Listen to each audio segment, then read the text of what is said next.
For news, politics, sports, and all things trending. I want to thank you guys for joining me on the Daily Read. Today is going to be a good show. I'm going to talk about Vladmir Putin. And the reason I'm going to talk about him, I'm also going to go back to Lincoln.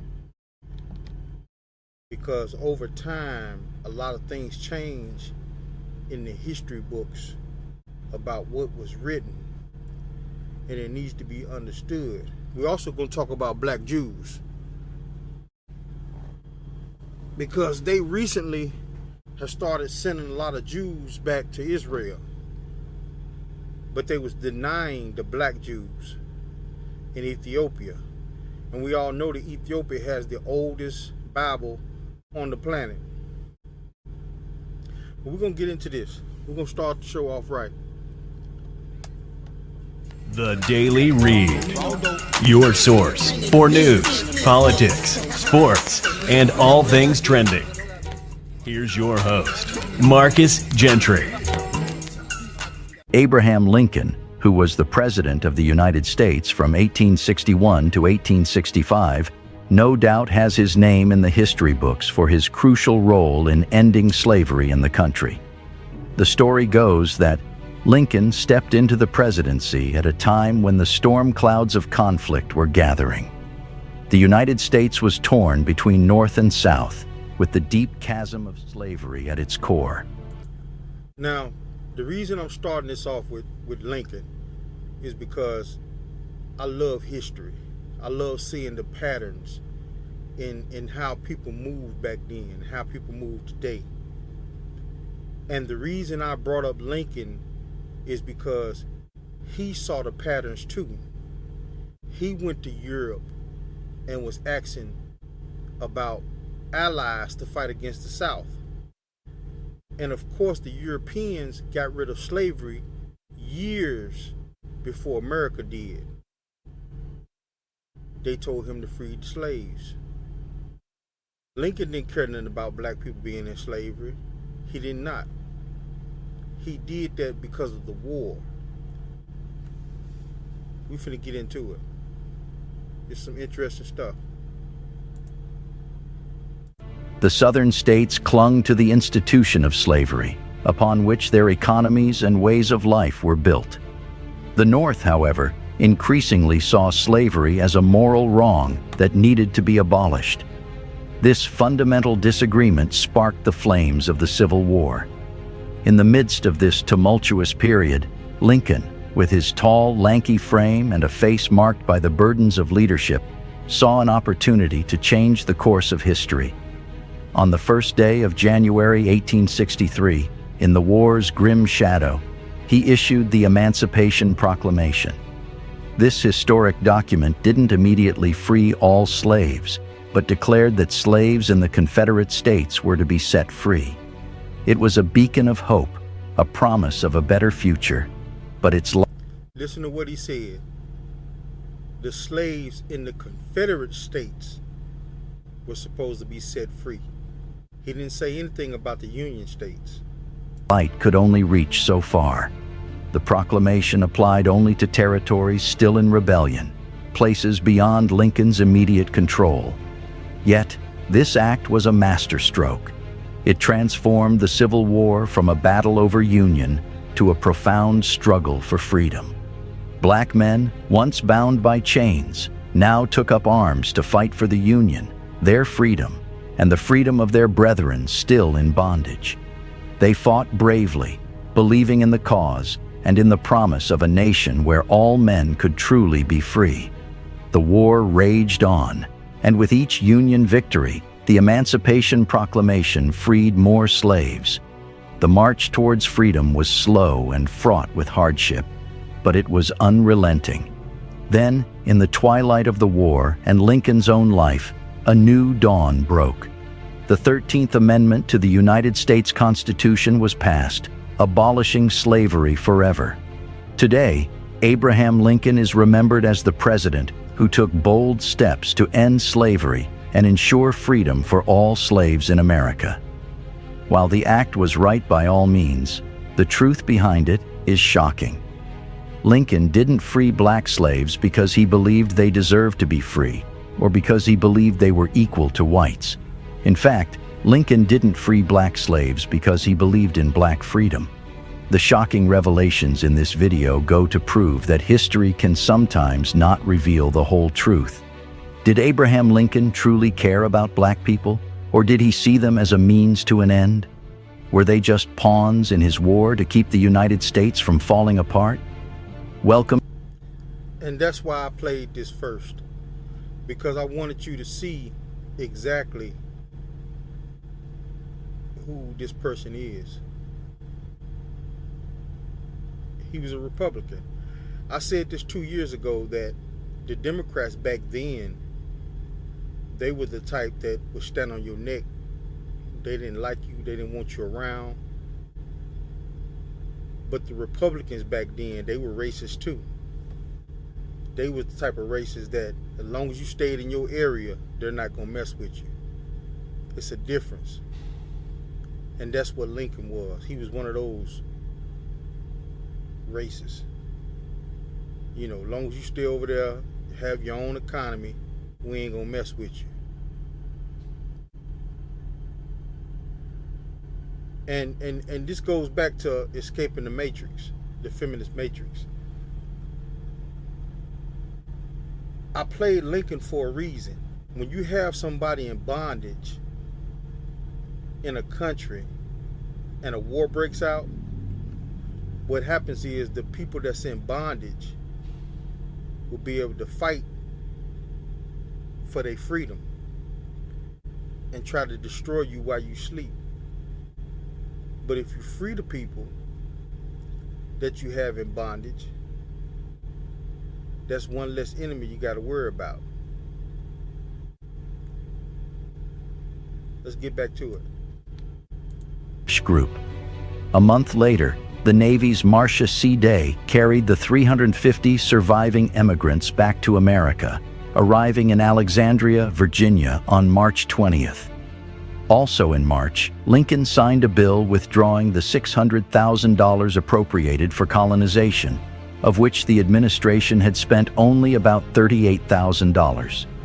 According to Welch, Lincoln's signing of the bill signaled that he was finally abandoning colonization as a viable option for those freed from slavery.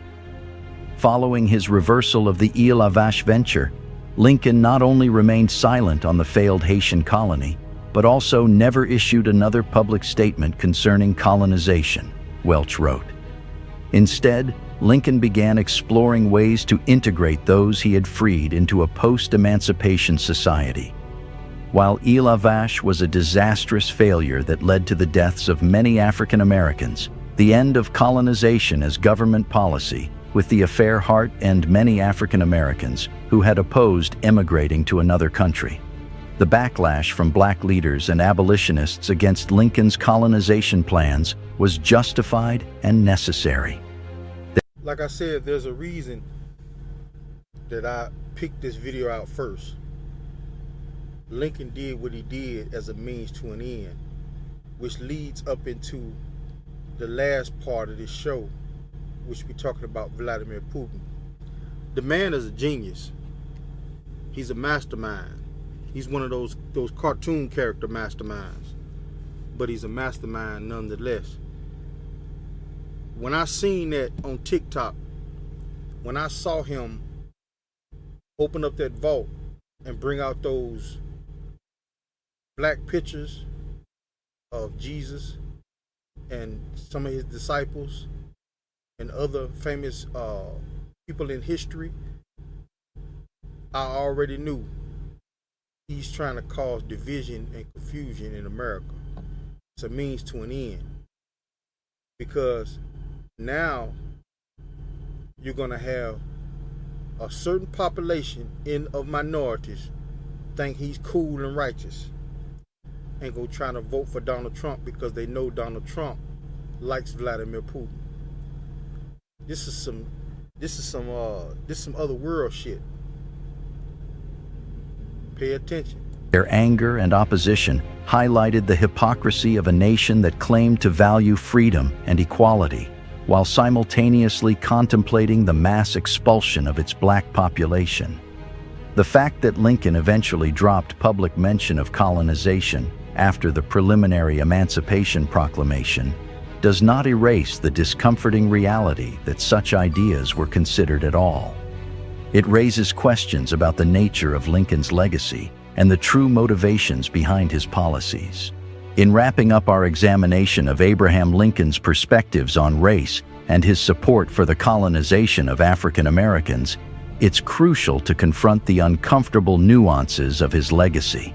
While Lincoln is lauded for issuing the Emancipation Proclamation and thereby playing a pivotal role in the abolition of slavery, the motivations behind his actions and his beliefs about racial equality reveal a more complex and less flattering image. Our exploration has uncovered that Lincoln harbored racist ideas, believing African Americans were inferior to whites and entertaining the notion that they should be colonized outside the United States. As we reflect on Lincoln's place in history, it's essential to acknowledge these uncomfortable truths. While he remains a pivotal figure in the American narrative for his role in ending slavery, we must also recognize the limitations of his views on race and equality. The journey towards racial justice is fraught with contradictions, and Lincoln's story is no exception. He was a man of his time, shaped by the prevailing attitudes and beliefs of his era, which included deeply ingrained racism. This brings us to the end of this video. It was an emotional reunion for the Ezra family as they greeted 28 relatives who they hadn't seen in almost 20 years. This next clip right here is the black Jews coming back to Israel. And like I said, I played the first video of Lincoln to show you how his dream of colonizing black people outside of America is coming true. It took it took 100 years since the Civil War, 100-something years, but it's happening. The passport movement is for real. Bros are leaving, getting the hell out of here. The cost of everything is too high. And the only people that stuck here in America are the women. And guess what that does? That makes the women in the black community start dating outside of their race in America, because they can't leave out of America like we can. They can legally, they can get their passport and leave, but they can't have the same American ways that's overseas like that. Men overseas is not gonna stand for that. They'll shut that shit down, send you back to America. The whole feminist thing is Canada and America and parts of Europe. Anywhere else you go, they're not playing that. You get to being disrespectful out your mouth, you might get smacked or whipped with a sugar cane. And ain't nobody gonna step in and try to stop it. None of that. They gonna mind their business and keep on moving.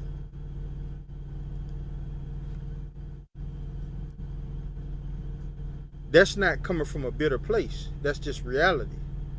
Anybody that's been overseas can tell you that. Anybody that's been overseas can tell you that. Women over there are feminine and delicate, like my man said.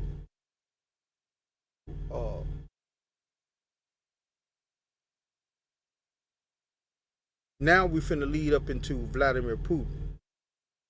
Vladimir Putin did this for a reason. And now you have pictures of black Jews coming back to Israel, when at first the white Jews from Europe, because you got to understand, let me break this down for you to understand it. After Adolf Hitler tried to exterminate Jews, because Adolf Hitler wanted a pure white society, blonde hair, blue eyes, and all of that.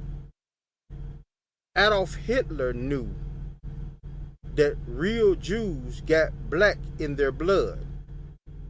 They're black people. But the Jews in Europe that Adolf Hitler was exterminating were white people. Because they had been in Europe so long, they start intermingling with the white race. Understand how this is playing out. When they crucified Jesus, all of the black Jews fanned out across Africa. Some went to Europe, started fleeing. The few Jews who were left were put under the thumb of, certain dictators and rulers. They started changing, started becoming whiter, because the European blood was mixed in with these people. After the war, we took them back to Israel.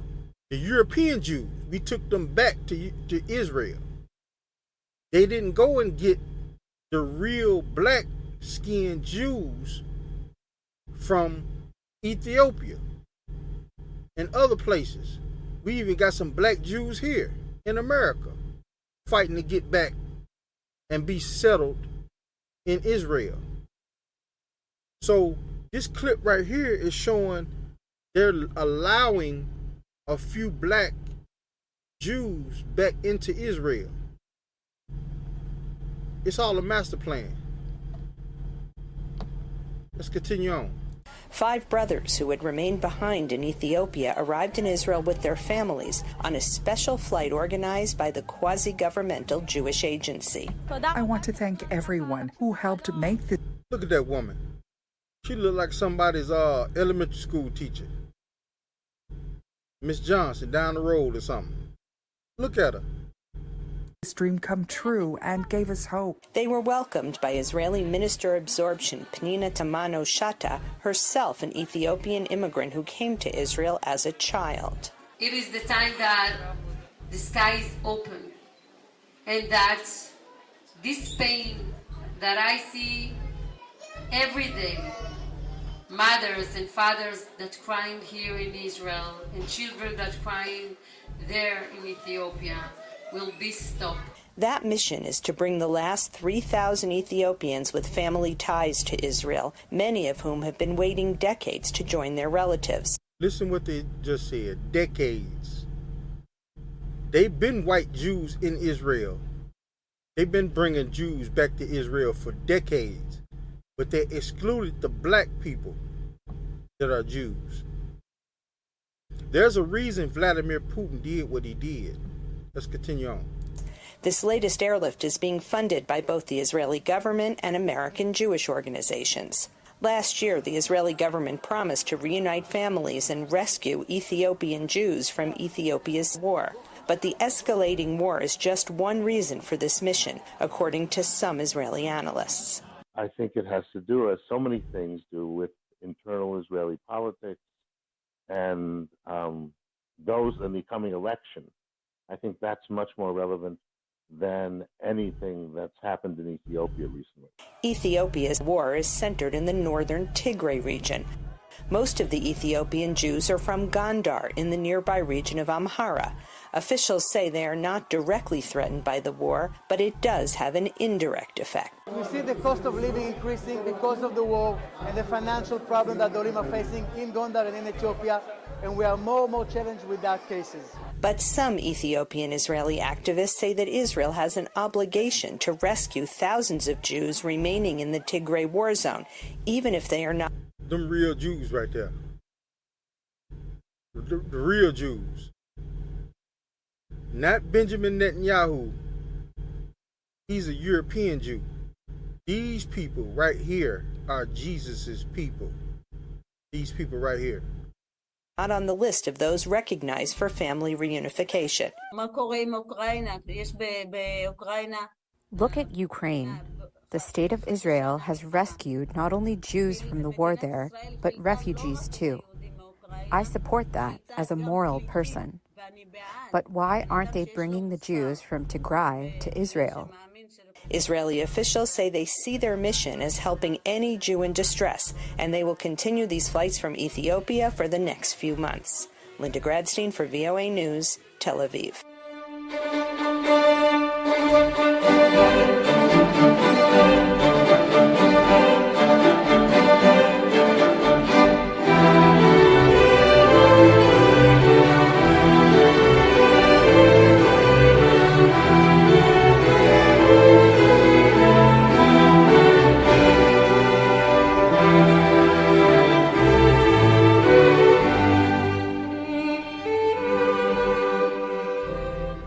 Have you ever seen or heard of biblical icons where Jesus or the Virgin Mary have dark skin, or even Abraham or King David?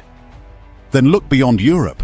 Russia has opened its vaults to reveal biblical icons featuring darker-skinned figures. In case this is making you wonder if Russia has its own twist on biblical figures, the answer is a no. This is not the case at all. This is, a matter of fact, as real as the untouched horizon of time. These icons aren't just artistic anomalies. These hold deep meanings of hidden shaded truths, sparking serious, curious questions about history and faith, representation, and the unexpected corners of religious art. Pay close attention, amazing people. You are just about to hear it today, like... This is going to test the faith of a lot of white people. Not black people. We've known for decades that Jesus was black. It's already been murmured through the halls and the breezeways of black communities all across this country. But this is going to test the faith of white people. And this is not coming from a place of racism. I'm not hating on white people. I don't want y'all to think that. If you believe in the Bible, you believe in the Bible. If you're a Christian, you're a Christian. But this is going to test some of these people's faith. Because now the real is coming out that white Jesus that everybody used to seeing, that's not the real Jesus. I wonder how many homes is going to take that picture down and put a black Jesus up. It is, in this video. Before we continue, kindly endeavor to hit that like button as a way of supporting our works.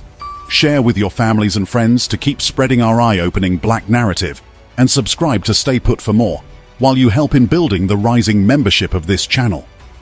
We appreciate your support. First and foremost, let's start with the person of the most popular name in the world today, Jesus. Mark chapter 4 verse 22. For there is nothing hidden which shall not be manifested, neither anything kept secret that would not be brought to light.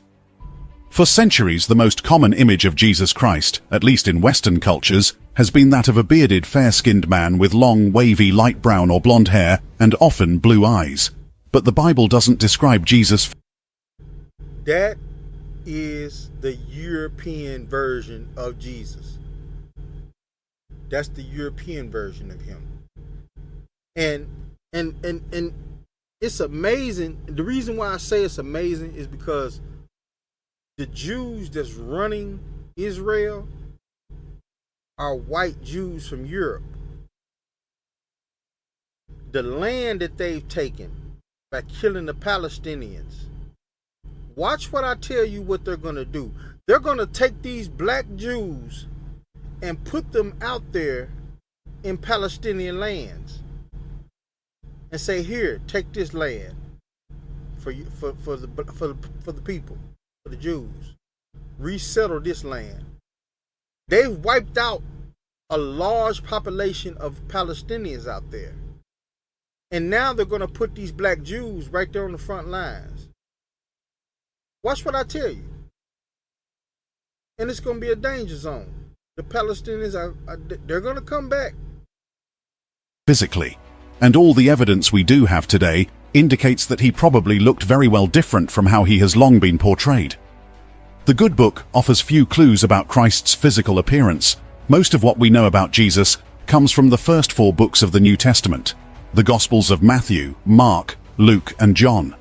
According to the Gospels, Jesus was a Jewish man born in Bethlehem and raised in the town of Nazareth in Galilee, formerly Palestine, now northern Israel, during the 1st century. We know that Jesus was about 30 years old when he began his ministry. So tells us the Bible book of Luke chapter 3 verses 23. But the Bible tells us virtually nothing about what he looked like, except that he didn't stand out in any particular way.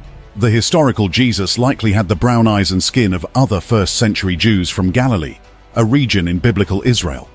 But no one knows exactly what Jesus looked like. There are no known images of Jesus from his lifetime, and while the Old Testament kings Saul and David are explicitly called tall and handsome in the Bible, there is little indication of Jesus' appearance in the Old or New Testaments.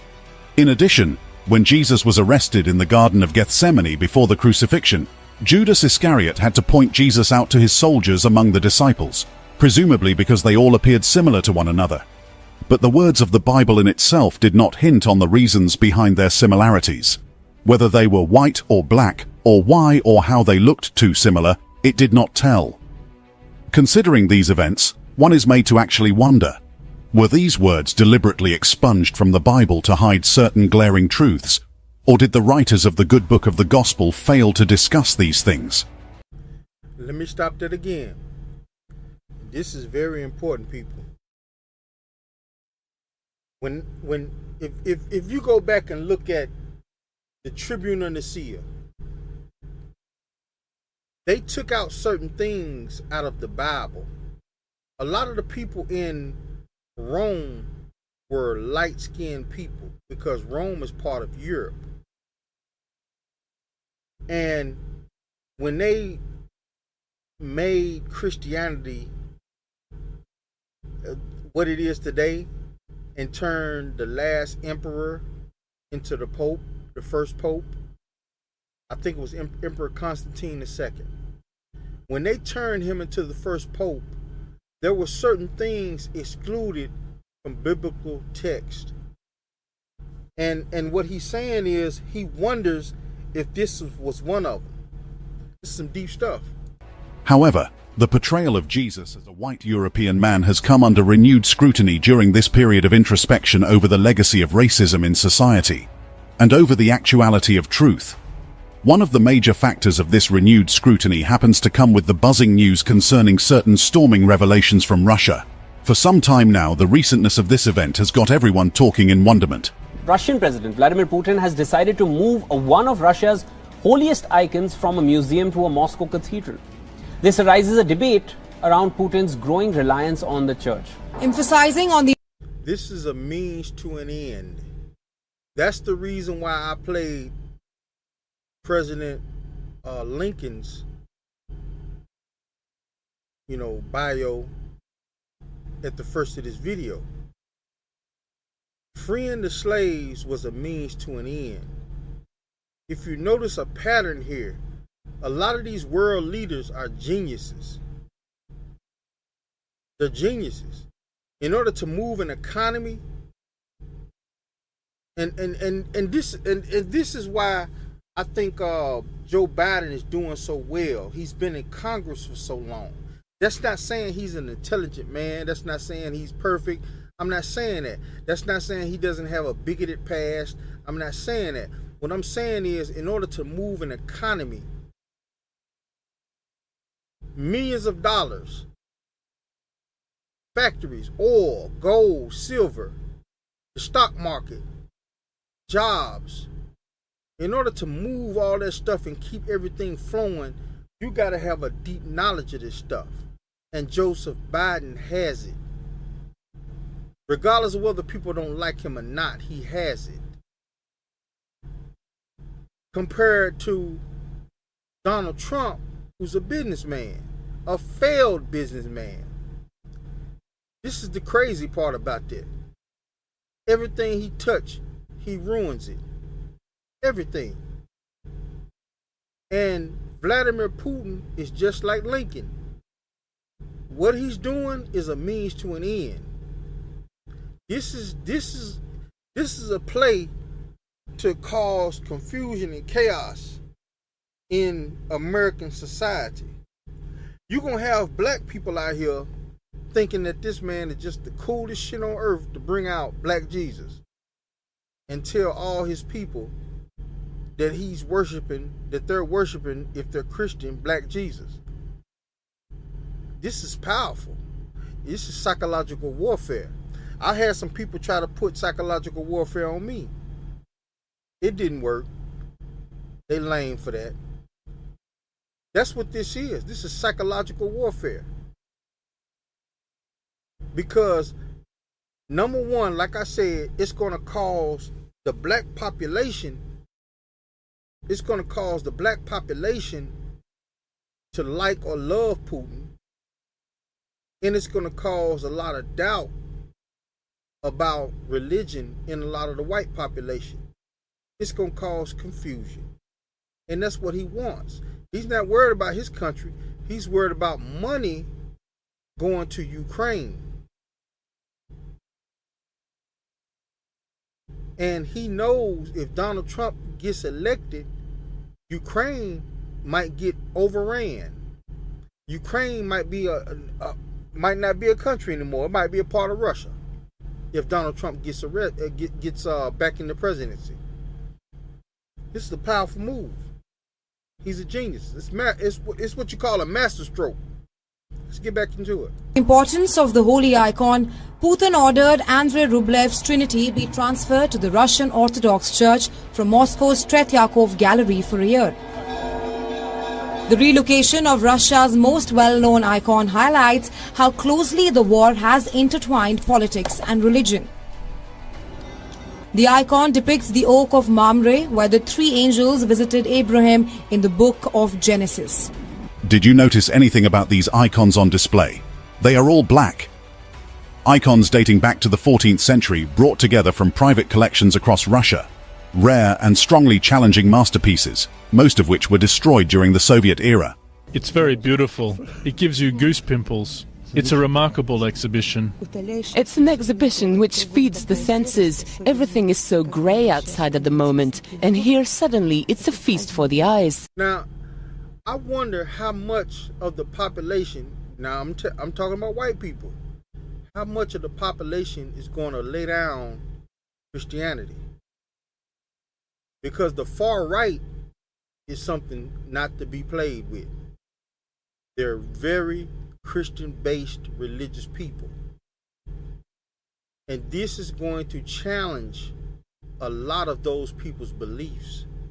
To go home and see that white picture of Jesus on your wall, knowing that that's the lover of the guy who painted that picture. This is going to test a lot of people's faith. These icons that you see are the survivors of what is left. Had the museums not saved them, they wouldn't be existing today. There used to be millions of these icons, but now only 50,000 of them are within sight. The unveiling of these icons is a powerful testament to the enduring strength of truth. The authenticity of these paintings compels us to re-evaluate our understanding of the past, particularly regarding the presence and representation of black figures. For centuries, these figures may have been shrouded in obscurity, but their rediscovery sheds light on previously untold stories, standing as a challenge to long-held assumptions, prompting us to rewrite history with a more inclusive lens. Many Russian icons were destroyed or sold abroad by agents of the Soviet government. Some were hidden to avoid destruction or were smuggled out of the country. Since the fall of communism, numbers of icon painting studios have again opened and are painting in a variety of styles. This is deep. This is going to test a lot of the Catholics too, because they have a vault under the Vatican that nobody but like archaeologists and scholars can go down there. You know, and you have to be of a certain age. I don't know what the world that has to do with it, but I think you have to be like 65 or older to go into that vault and see what's in that vault. I wonder how many of these pictures of black Jesus is in that vault. This is some off the wall stuff here. For the local and international market. Many older, hidden icons have also been retrieved from hiding or brought back from overseas. The Castel San Angelo in Rome is currently hosting an exhibition of 40 Russian icons that have left their country for the first time. They are pieces of art that were hidden after the October Revolution of 1917 in order to protect them from anti-religious destruction. It's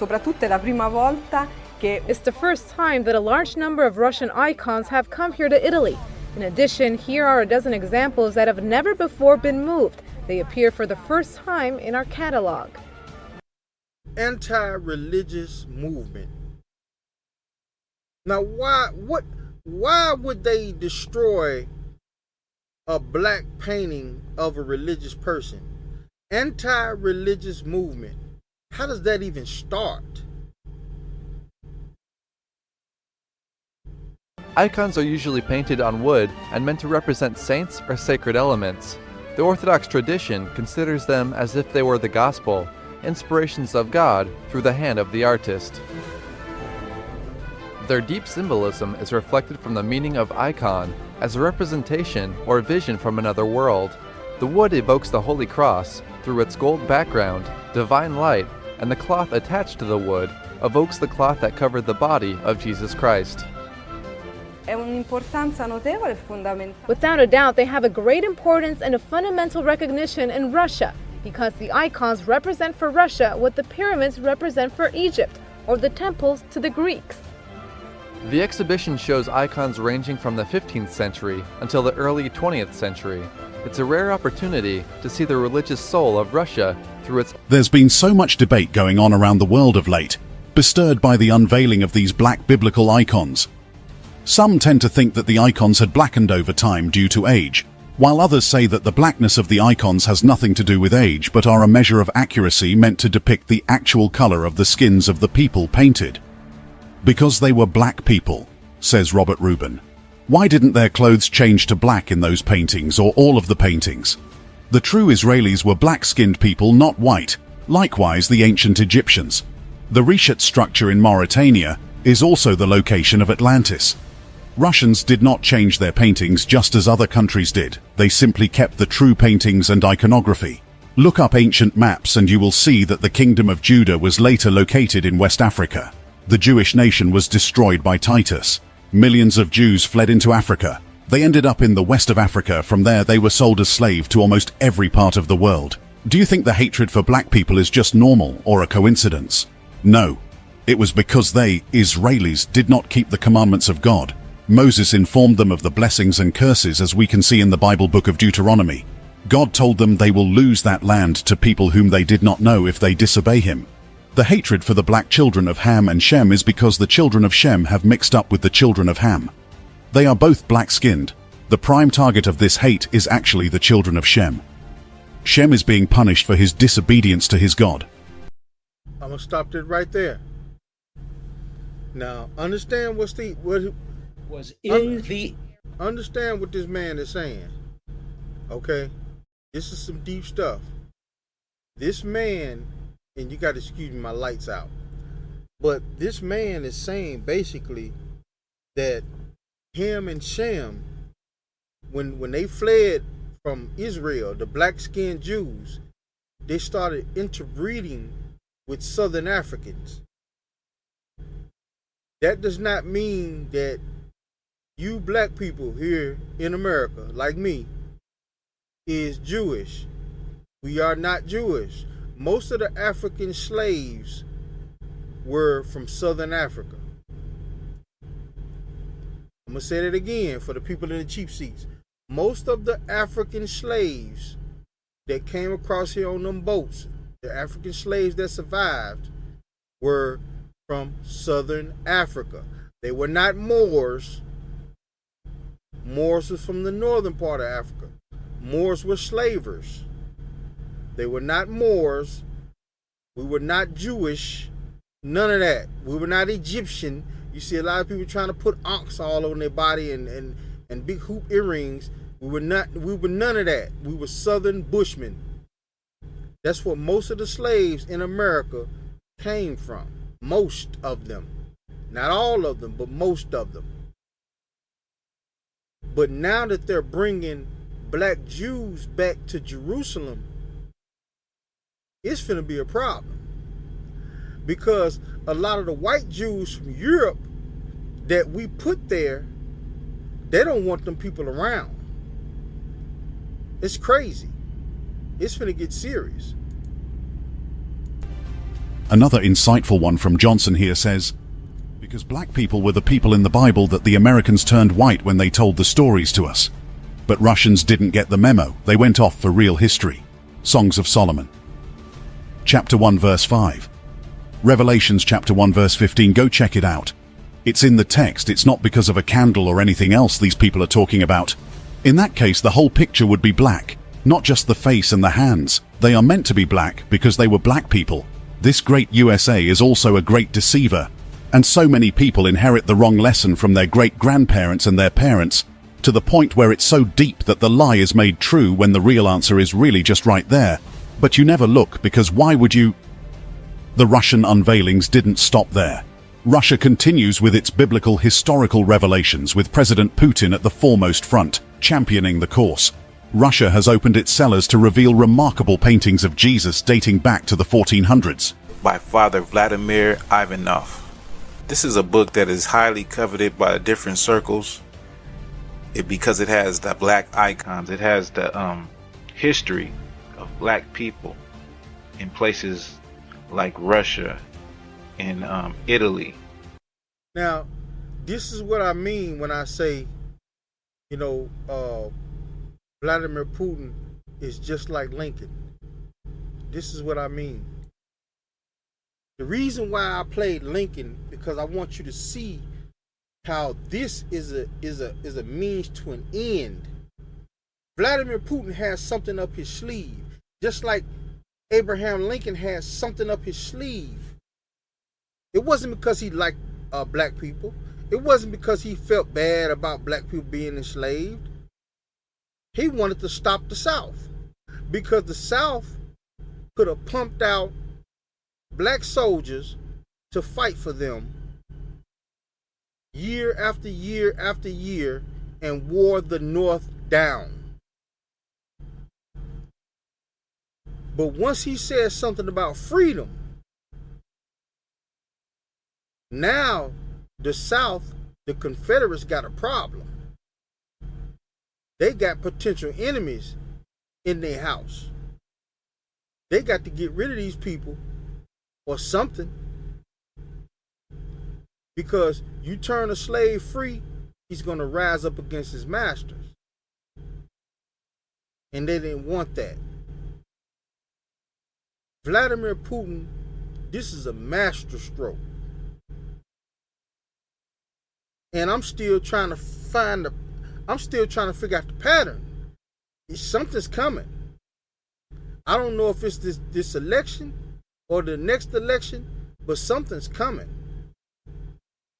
For him to bring this stuff out the vault, he's up to something.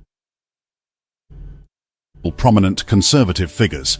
King clarified that he was only advocating that statues of a white Jesus be torn down in response to a tweet from the account of PragerU, a non-profit co-founded by conservative talk show host Dennis Prager. He also remarked that stained glass windows and other images of a white Jesus, his white mother and their white friends should all be destroyed, insisting they are racist propaganda and a gross form of white supremacy. King shared an image of a darker-skinned Jesus that appeared in a 2002 Popular Mechanics article, which scholars believe may be more accurate than those showing Jesus as a European. He commented that the image would have been intolerable for white Americans who participated in slavery. Experts have long since said that this is likely the most accurate depiction of Jesus. White Americans who bought, sold, traded, raped and worked Africans to death for hundreds of years in this country simply could not have this man at the center of their faith. Sean King further tweets, June 23, 2020, a day after he had tweeted his support for the destruction of all white statued Jesus. A tweet by Jenna Ellis, a lawyer. Can you imagine that? Can you imagine that? Oh my God. If they start tearing down white Jesus pictures and statues, oh my God. They got mad when they started tearing down Confederate statues. This is going to be off the chain. it's going to cause confusion and chaos in America. Lawyer representing President Donald Trump warned that she would not break if they try to cancel Christianity, although it's unclear if it was in direct response to King's tweet. Regardless, King responded that what the lawyer was actually defending here is her whiteness. Christian whiteness needs white Jesus, King tweeted to Ellis. It's not about generosity or kindness. It's not about protecting the vulnerable. It's about whiteness itself. Attack white Jesus to her, and you attack her faith. Statues have been torn down and destroyed amid ongoing protests against racial injustice and police brutality that have swept the nation these recent years, counting from 2020. Although statues and monuments paying tribute to the Confederacy have been primarily targeted, statues of other figures from early American history have also been taken down. The movement to take down and deface controversial statues has gained traction in the UK, as well as Europe and the US, but has divided public opinion, with critics slamming it as mob rule, while others applaud it as a way of addressing systemic racism. Justin Welby, the Archbishop of Canterbury and head of the Church of England, has said the Church should reconsider its portrayal of Jesus as a white man. Speaking to the BBC Today programme, Welby was asked whether the way the Western Church portrays Jesus needed to be thought about again and... This is big. Oh my God. I didn't see this whole video, but I knew it was big. This is big. When you got the man who preaches at the King and Queen's church, the Archbishop of Canterbury, and he's a powerful figure. He's not the Pope, but he's like one step under the Pope. He can get on a phone call with the Pope ASAP. This is big. Can you imagine walking in a white church where they done took the stained glass down, took the white Jesus down, and put a black Jesus up? It might be some white people that won't go to that church no more. This is going to test a lot of people's faith. Not black America. You still going to have black America going to Baptist church, Methodist church. This is going to test a lot of white people's faith. Reimagined. Yes, of course it does, he said, adding that Jesus was portrayed differently in countries around the world. He was regularly in touch with Anglican church leaders from around the world, he said, who did not portray Jesus as white. You go into their churches and you don't see a white Jesus, you see a black Jesus or Chinese Jesus or a Middle Eastern Jesus, which is of course the most accurate. Welby added that the representations of Jesus were not, however, who we worship, but rather served as a reminder of the universality of God who became fully human. Addressing calls for monuments with links to the UK's imperialist history and slave trade to be removed, he said statues in Canterbury Cathedral would be put under review. The question about whether they should all be there arises, of course it does, and we've seen that all over the world. He continued, "We're going to be looking very carefully and putting them in context and seeing if they all should be there," says Justin Welby. In closing, the unveiling of these black icons serves as a powerful reminder that history is often shrouded in darkness, but truth has a way of shining through. These artifacts compel us to re-examine our understanding of the past and challenge long-held narratives. If their authenticity is confirmed, the paintings offer a glimpse into a previously unknown facet of history, forcing us to confront the complexities of representation. This discovery stands as a testament to the enduring power of truth, shattering the towers of misinformation and prompting a re-evaluation of the stories we tell ourselves about the past. That brings us to the end of yet another video. I want to thank you guys for joining me on the Daily Read. I know it's dark. I'm going to get my light. I'm going to get my ring lights in here. But understand this. This is a master stroke by Vladimir Putin. The man's a genius. He's diabolical, but he's a genius. This is finna shake up the world. And the reason why I played Abraham Lincoln at the first of this is because some of these world leaders are geniuses.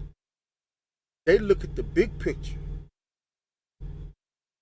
I strive to look at the big picture, but sometimes when you get caught up in the patterns, of life, you don't look at the big picture.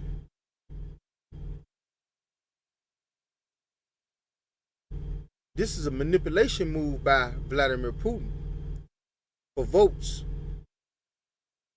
This is the Daily Read, and I'm out. The Daily Read. Your source for news, politics, sports,